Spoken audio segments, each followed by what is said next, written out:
Journey back to a dark time when science and magic were one, when a shadowy brotherhood embarked on an esoteric quest for gold, divine wisdom, and the secrets of immortality.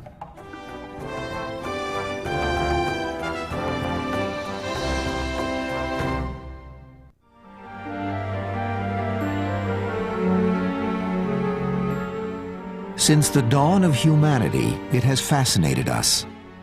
Many have loved gold for what it can buy. Others have worshipped it as a symbol of what we yearn to be.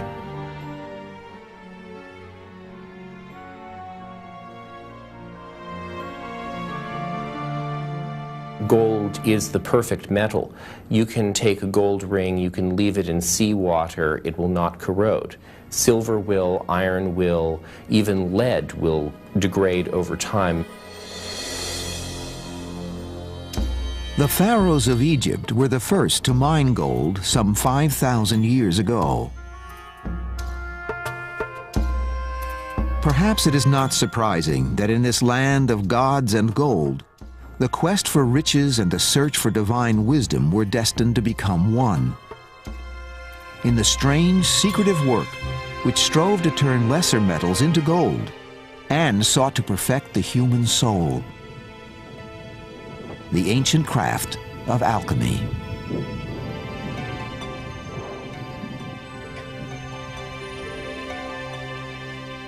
Alchemy was invented in the first couple of centuries A.D. In Alexandria, which is in Egypt. And the Egyptians were known for having very complicated spiritual and technological practices right alongside each other. Alchemy's origins are so mysterious that no one knows exactly what the word alchemy means. Some scholars trace it to the Egyptian word chem, the rich, life-sustaining mud of the Nile. Others believe it derives from the Greek word chyma, meaning to pour or cast.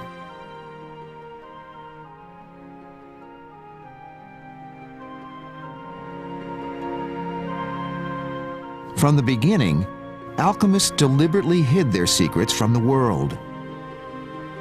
Alchemy was not meant for the common person to grasp.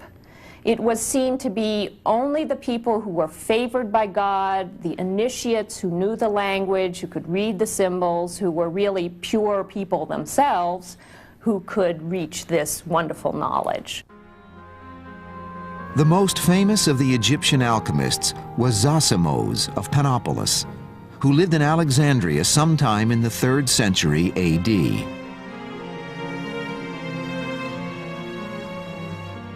He was the first to describe the elusive, all-powerful talisman any alchemist had to possess in order to succeed, a mineralogical riddle known as the Philosopher's Stone.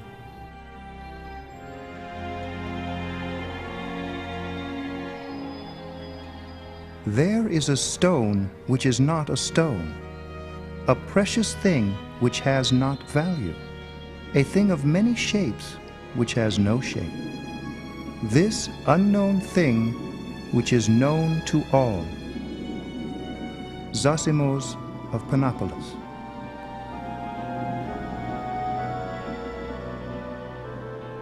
The Philosopher's Stone was usually pictured as a very dense, glassy, red or yellow substance, and it was thought that an incredibly minute portion of this substance could transmute a substantial quantity of mercury or lead into gold.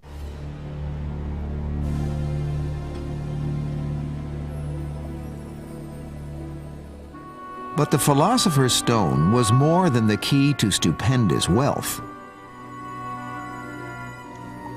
The alchemists believed that he who possessed the stone held in his hands the godlike power to grant eternal life. The Philosopher's Stone was the touchstone of perfection. Anything that touched it would be transmuted to perfection. If you touched a person with the Philosopher's Touchstone, you would be transmuting them into the perfect state. Freedom from all of the ills of age, disease, every infirmity, and of course, death. In their dark, hot, smoky workshops, alchemists labored hard to create the Philosopher's Stone by following ancient mystical formulas, mixing, melting, and dissolving minerals in a strange process they called transmutation, part metallurgy, part mythology.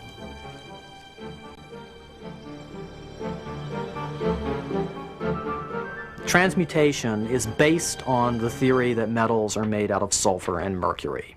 It was also thought that the precious metals were primarily made out of mercury. For example, gold was believed to be almost pure mercury with a little bit of sulfur thrown in to make it yellow. So it was only logical then to try to make the transmutative agent, the Philosopher's Stone, out of mercury.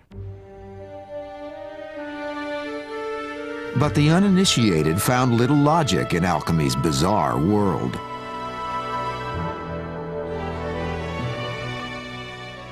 Alchemical books hid the secrets of transmutation among indecipherable pages of violent, erotic, or monstrous images.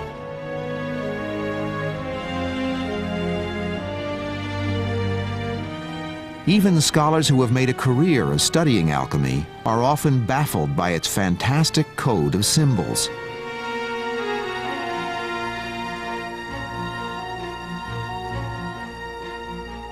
One of the recurrent images that is most striking in medieval and early modern alchemy is the image of a man and a woman bonded together, a hermaphrodite.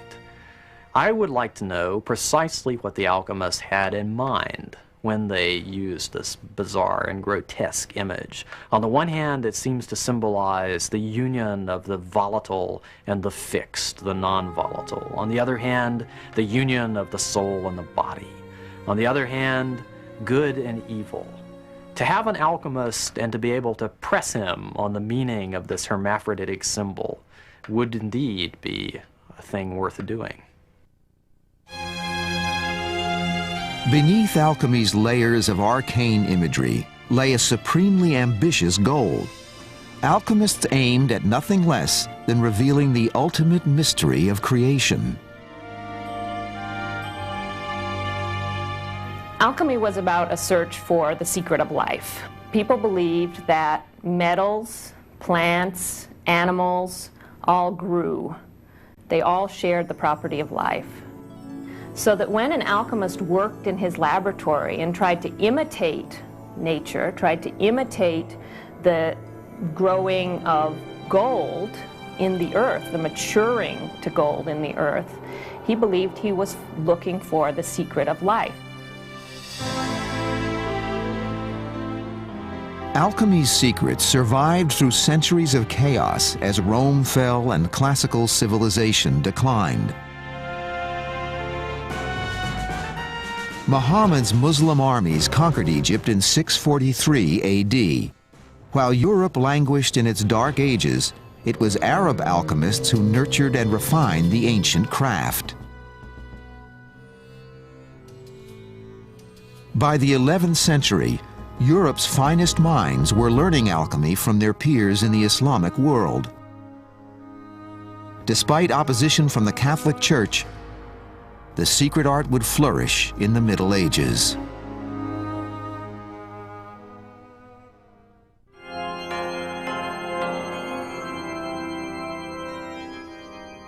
The Gothic Cathedral, a prayer in stone. Built in the 12th and 13th centuries, these soaring, graceful churches were the crowning glory of medieval Christendom. But some believe that their dazzling facades also display ancient mystical symbols, alchemical icons the Vatican had condemned.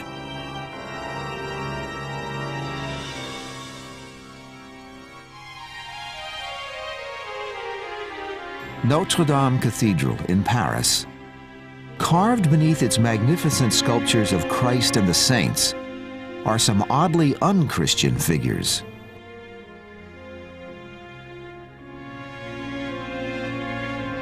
A woman displays a lizard seemingly engulfed in flame. A soldier battles valiantly against unseen enemies. An unknown figure examines a mysterious flask.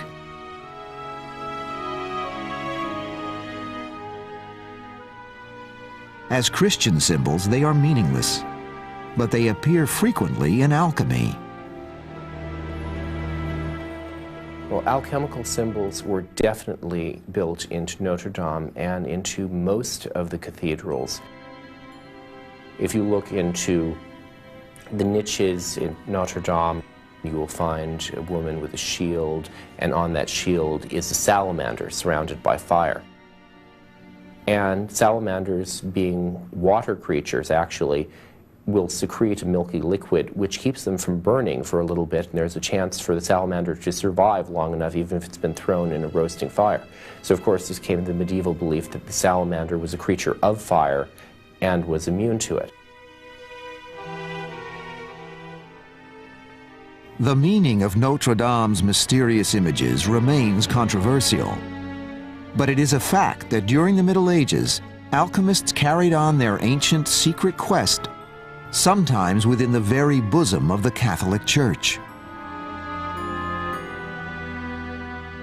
An archaeological dig that has been done in the Louvre, in the Garden of the Louvre in Paris, actually has found alchemical apparatus in a latrine that was found at the site of a former monastery. And chemists found that yes, indeed, these were alchemical substances that these monks were working with.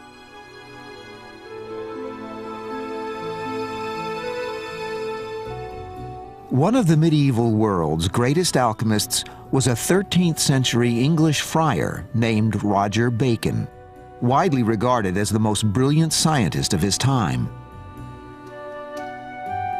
Despite years of experimenting, Bacon never succeeded in making gold. But he did invent something that would have a profound effect on history: gunpowder.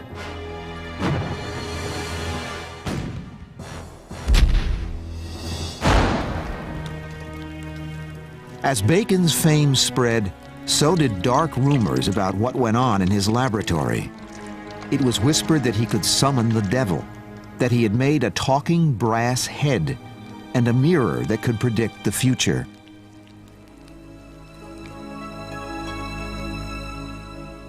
Talk like this was too much for Bacon's ecclesiastical superiors.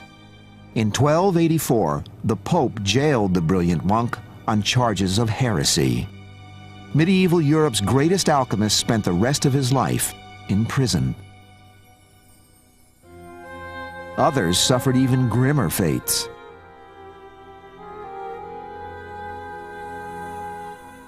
People believed that sulfur was associated with the devil. So if they came into your laboratory and it was stinking of brimstone, which is the medieval name for sulfur, obviously you'd just been conjuring the devil. So, of course, the medieval alchemists were very often burned as witches.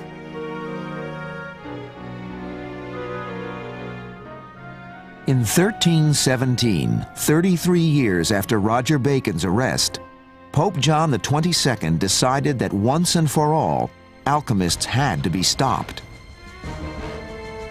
Alchemies are here prohibited, and those who practice them are punished. They must forfeit to the public treasury, for the benefit of the poor, as much genuine gold as they have manufactured. If they have not sufficient means for this, they shall be considered criminals. Pope John XXII.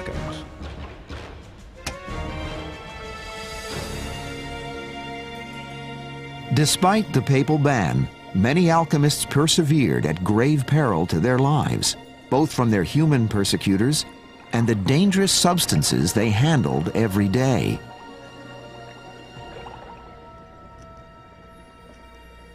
You have to remember that most of the alchemists were playing around with mercury and with sulfur. The compounds that you can chemically make from these include mercury fulminate, which is the main chemical ingredient in blasting caps, and all of the different compounds of sulfur, which are used for gunpowder. So If you made mercury fulminate and dropped it at the wrong time, you would blow up your kiln, yourself, and the entire laboratory. This happened with great frequency in the Middle Ages, and some people were maimed and many people were just never seen from again.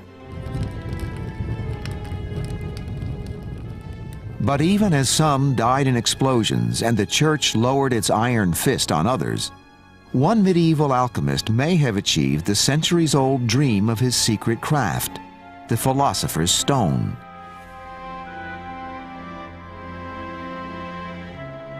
In the middle of the 14th century, Nicolas Flamel was a humble scrivener living in Paris, earning a modest living copying manuscripts. He also spent decades struggling to fathom the secret symbols of alchemy.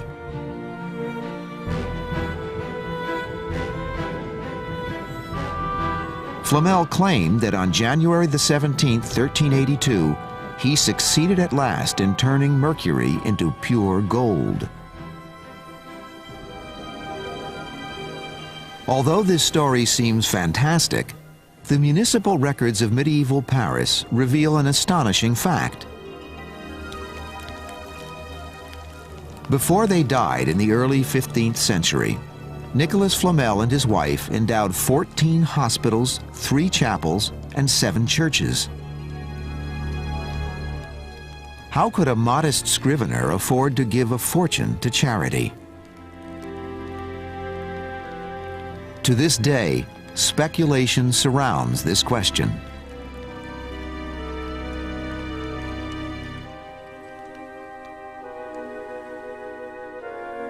Even Flamel's death is wrapped in legend. For centuries, it was rumored that the philosopher's stone had granted him another alchemist's dream, eternal life.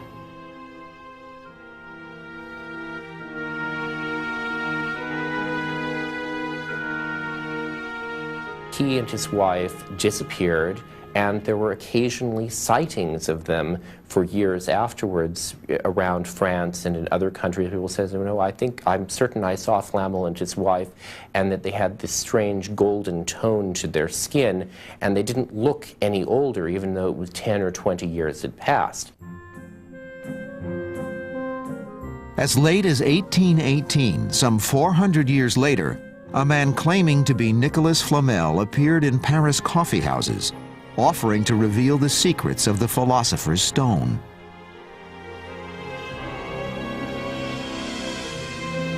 The legend of Nicolas Flamel may be only a wishful fantasy, meant to encourage all those who labored in vain for the ever-elusive philosopher's stone. But as the alchemists secretly toiled, risking the Vatican's wrath, times were changing in their favor. By the beginning of the 16th century, a new era had swept away the old medieval world. After centuries of humbling themselves before religion, Europeans reveled in the liberation of the Renaissance.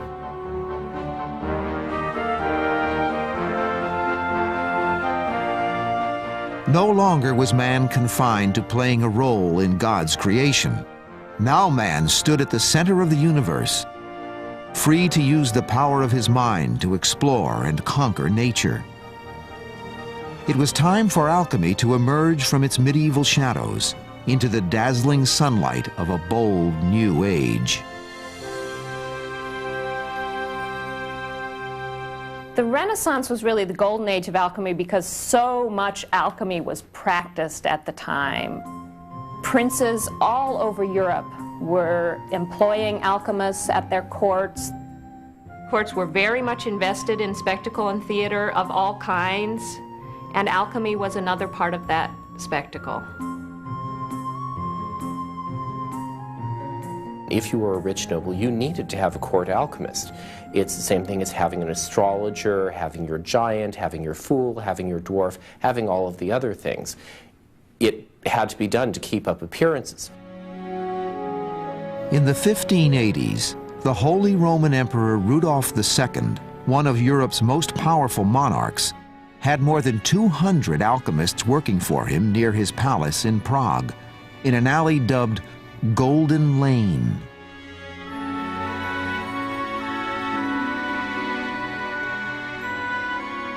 For alchemists, aristocratic patronage brought an end to financial worries and the beginning of new anxieties. The alchemist was in a really tight spot because he had to both advertise his abilities but not give away any secrets. He had to prove he was successful by transmuting silver, lead, whatever into gold. And sometimes if he didn't produce quick enough, he could be in trouble.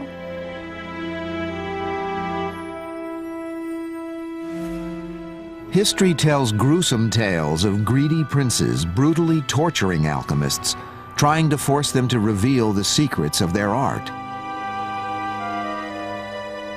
More than one alchemist fled for his life when the gold he promised failed to materialize.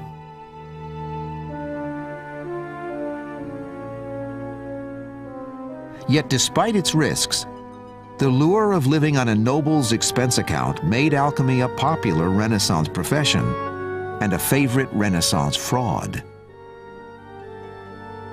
If one looks at the legal records, it seems that, in most instances, alchemists were tortured and executed because they had been exposed as charlatans. And this is a very common incident, in fact. An alchemist is exposed for producing counterfeit gold in lieu of real gold. The ruler, of course, takes umbrage, and then the alchemist is executed, usually by being hanged, dressed in gold tinsel, sometimes from a golden gallows. A fitting symbolic death for an alchemist.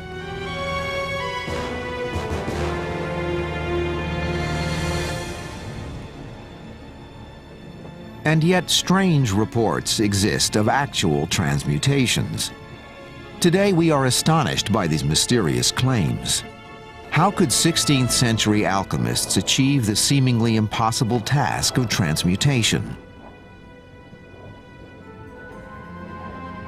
The answer may lie in that famous ancient saying, "All that glitters is not gold," at least not pure gold.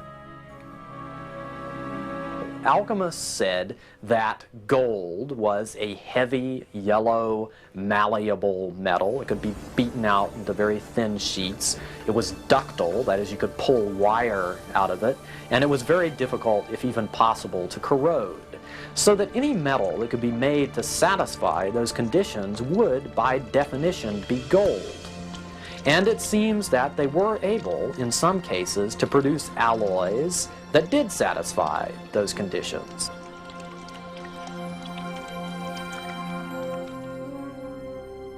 Dominating this riotous Renaissance world of greed, mysticism, and chicanery was the enigmatic figure of one Theophrastus Bombastus von Hohenheim, better known as Paracelsus.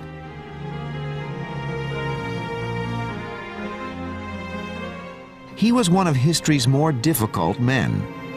His middle name, Bombastus, passed into English as the word bombastic, meaning excessively pretentious. But pompous as he was, Paracelsus had much to boast about.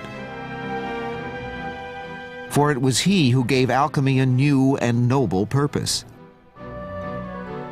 While other alchemists of his day struggled to make gold for princes, Paracelsus used the secret art to heal human suffering. Paracelsus is one of the more flamboyant figures in the history of medicine, widely respected and widely hated. He was known for accomplishing cures of various diseases which had stubbornly been resisted to all kinds of other traditional treatments.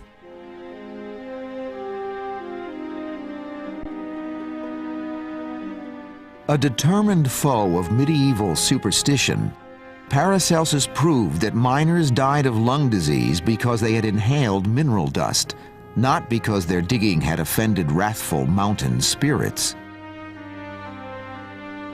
And when Europe was ravaged by a terrible new disease called syphilis, brought home by explorers of the Americas, he boldly sought a cure in one of alchemy's most dangerous substances. Paracelsus was an advocate of using mercury to treat syphilis. And although we know that mercury, which is raw, is quite toxic to the human body, with chemical treatments, it can be made into forms that are not lethal to the human body. Doctors used mercury to treat syphilis until the 20th century. Paracelsus is remembered as one of history's greatest physicians, an epitaph he would have happily written himself. For it was he who first boasted of creating human life. One of the things he claimed to be able to do in his laboratory was to produce artificially in his glass test tube, with the aid of his chemical apparatus, a miniature human being, and he called this the homunculus.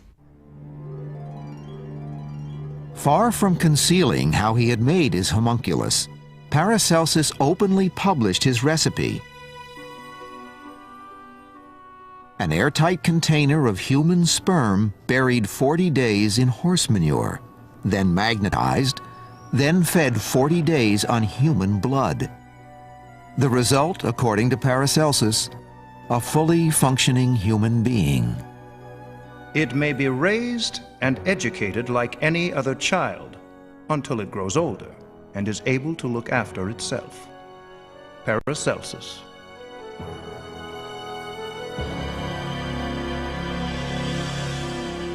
News of the homunculus stunned Europe. Paracelsus's outraged enemies accused him of playing God. His fellow alchemists rushed to their laboratories to make their own homunculi.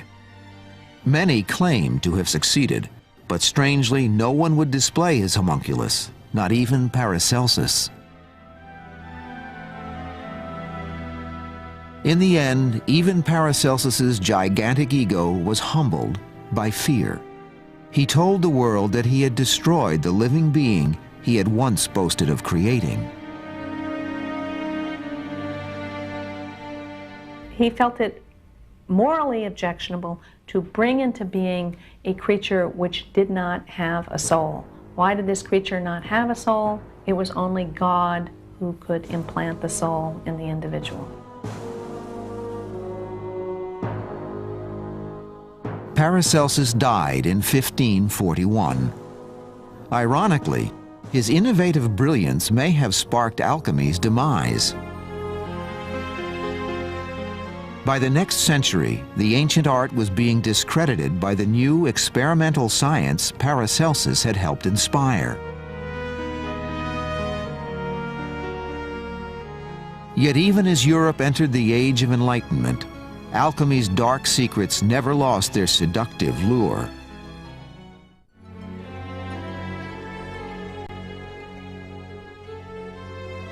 For every action, there is an equal and opposite reaction. Isaac Newton, 1666. Sir Isaac Newton, discoverer of the laws of gravity and motion, inventor of calculus and the reflecting telescope. Perhaps the greatest scientific mind in history. Only Albert Einstein has been judged his equal. Newton's experiments in physics made him famous in his lifetime. But few knew that Isaac Newton was conducting other secret experiments, work he obsessively concealed until the day he died.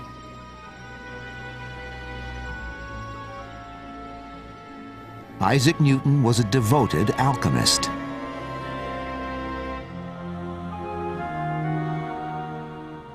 In 1936, 200 years after Newton's death, scholars were astonished to discover long-hidden notes of the great physicist's alchemical experiments, and over 1 million words he had written on the secret art.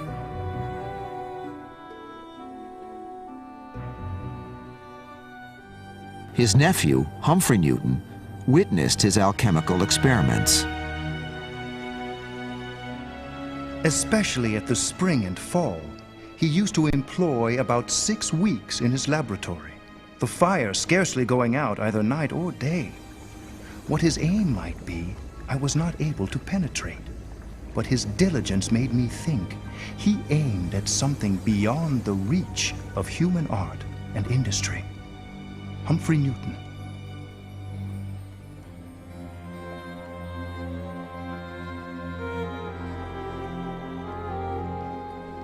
He believed in the mechanical philosophy that matter is just made up of particles in motion, but it was far too confining for him. And what he was really looking for in his alchemy was those vital principles in nature, that secret of life in nature, in matter. It was a religious quest for him. Some scholars believe that Newton's alchemy may hold the key to one of the most baffling episodes of his life. At the age of 51, Newton sent bizarre letters to his closest friends, full of strange accusations, complaining of incidents that had never taken place, declaring that he would never speak to them again.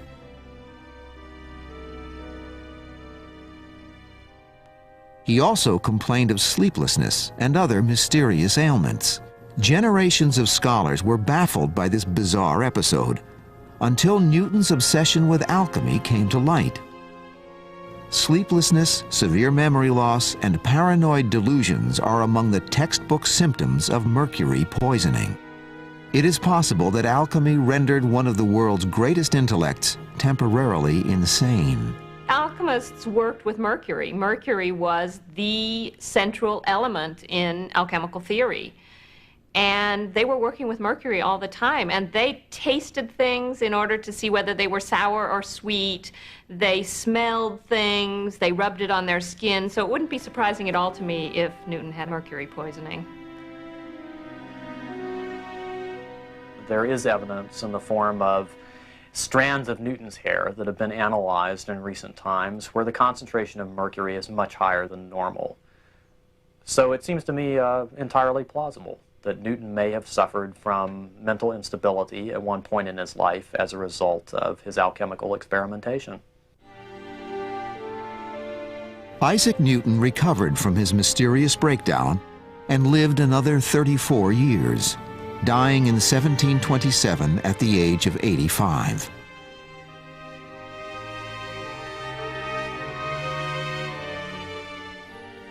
In his final years, he confided in his friends that he greatly missed his alchemical work, and that if he were younger, he might, as he put it, give the metals another touch. But by the end of the 18th century, respectable scientists no longer believed that metals lived and grew. Only a few cranks and con artists still practiced alchemy. After centuries of mesmerizing Europe's greatest minds, alchemy seemed destined for history's scrap heap, a discarded relic of an ignorant past.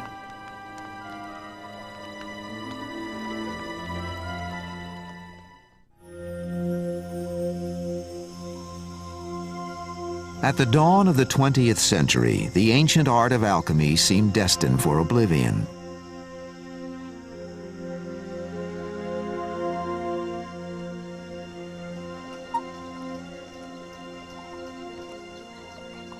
It had long been dismissed as a mere historical curiosity. And then, in the 1920s, interest in alchemy suddenly revived after one of Europe's most distinguished minds made an astonishing claim. The Swiss psychologist Carl Gustav Jung was a former disciple of Sigmund Freud, who had broken away from his teacher to found his own school of psychotherapy.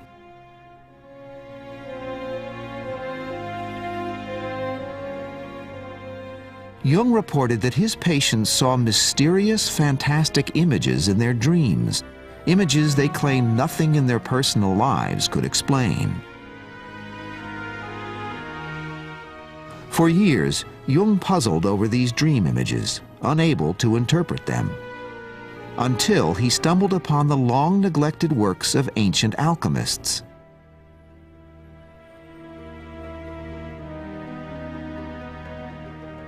Examining their arcane symbols, Jung was stunned to discover that they were strangely similar to the images in his patients' dreams. He became convinced that alchemy's bizarre images were messages of psychic healing from the depths of the unconscious, appearing to troubled souls in ancient and modern times.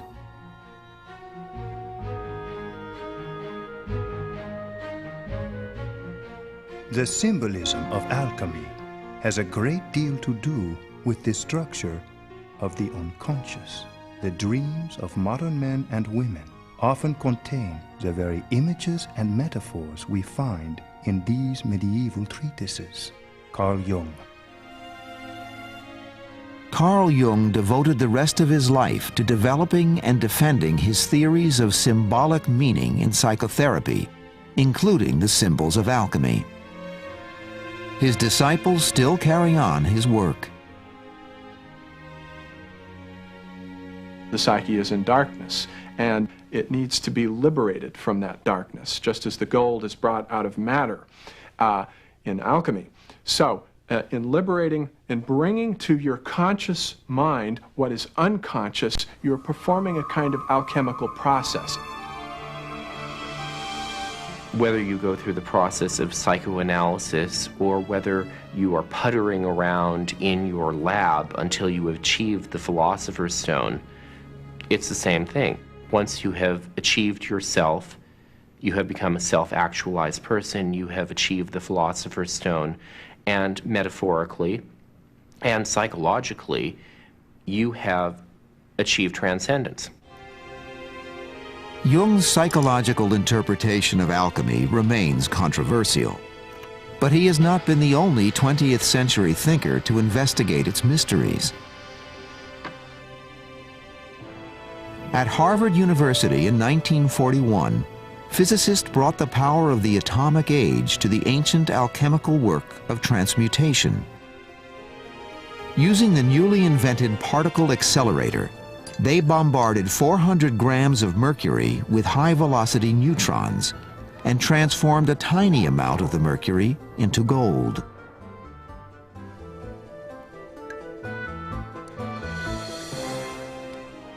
This was the first scientifically documented transmutation in history.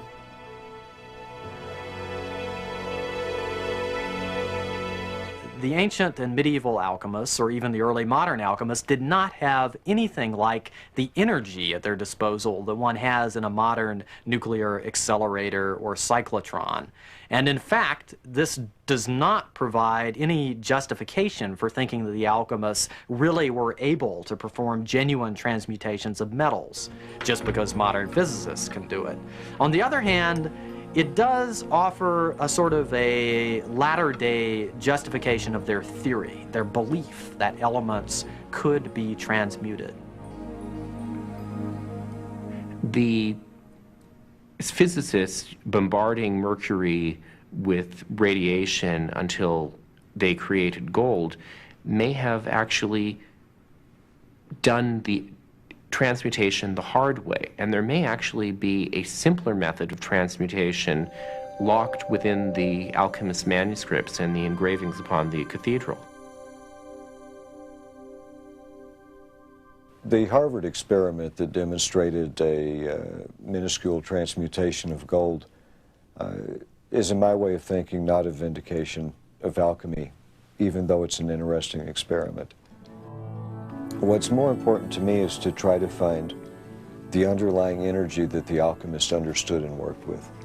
I think it's not so important to prove that it's possible to make transmutation. To me, this is a given. Even today, there are those who pursue alchemy's ancient quest, gripped by its seemingly timeless allure. Russell and Sue House are contemporary alchemists. For them, alchemy is not the pursuit of wealth. It is a search for the deepest spiritual truths. As a modern alchemist in the 20th century, I'm not interested in making gold. It's not because I don't believe it could be done. I think my interest in alchemy began when I was a child. I was very inquisitive, I liked nature, but I was also very much involved in my church, and I liked the things I heard there. I thought that if people could see what I had seen through a microscope, that they would see that it's evident that there is some kind of God. I have found alchemy to be a way to travel within myself. And so it's not just a process for me of watching an experiment taking place, but it's going within me and finding parts of myself that I didn't realize were there, and being able to mesh that into my life and use it and grow from it. Perhaps the magic of alchemy lies not so much in its ancient promise of transmuting base metals into gold, but in its mystical qualities that seem to transcend the limitations of modern science. Whatever its attraction, its secrets are only revealed to those who go in search of history.